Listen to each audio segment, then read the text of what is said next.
నేను రాష్ట్ర ప్రజలకు అప్పీల్ చేస్తా ఉన్నా, మాలాంటి ఉద్యమకారులను మీరు ఆదుకోండి, మాలాంటి ఉద్యమకారులను ఆదుకోండి.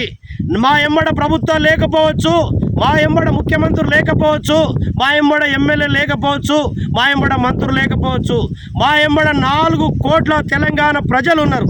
4 కోట్ల ప్రజలు ఒక్కొక్క రూపాయి ఇస్తే 4 కోట్ల రూపాయలు అవుతాయి. ఒక్కొక్క రూపాయి ఇస్తే 4 కోట్ల రూపాయలు అయితే ఒక్కొక్క రూపాయి మీరు ఫోన్పే ఇస్తే 4 కోట్ల రూపాయలు అవుతాయి. ఆ 4 కోట్ల రూపాయలతోటి వీళ్ళకు 4 లక్షల గజంలో వీళ్ళకి పాతాళంలో తొక్కే బాధ్యత మాలాంటి ఉద్యమకారులు తీసుకుంటారు. కాబట్టి నేను రిక్వెస్ట్ చేస్తూ ఉన్నా, మాకు అవసరం ఒక్కొక్క రూపాయి ఇవ్వండి, అసెంబ్లీకి పంపండి. ఈరోజు భూస్వాములను గెలిపిస్తే, ధనికులను గెలిపిస్తే, రియల్టర్ని గెలిపిస్తే వారు రియల్ ఎస్టేట్ దందా చేసుకుంటారు, కోట్లు దంచుకుంటారు తప్పితే ప్రజలకు న్యాయం చేయని రీతులున్నారా.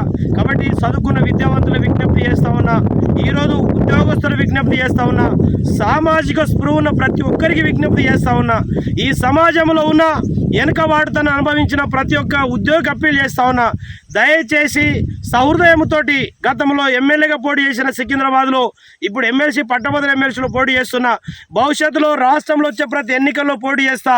నా అంతిమ లక్ష్యం ఏ అసెంబ్లీలోనైతే ఈ పిడికిలి బిగించి తెలంగాణ రావాలని, తెలంగాణ సిద్ధించాలని, జై తెలంగాణ నినాదం చేసి నా పోలీసు ఉద్యోగం త్యాగం చేసిందో, ఈ తెలంగాణ ప్రజల ఆకాంక్ష నెరవేర్చడానికి అసెంబ్లీకి పోయే వరకు నా పోరాటం ఆగది, నా పోరాటం కొనసాగుతుంది.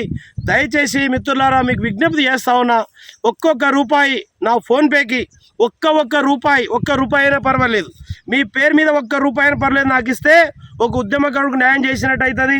ఒక ఉద్యమకారుడి యొక్క పోరాటానికి మీరు స్ఫూర్తి ఇచ్చిన వాళ్ళు అవుతారు.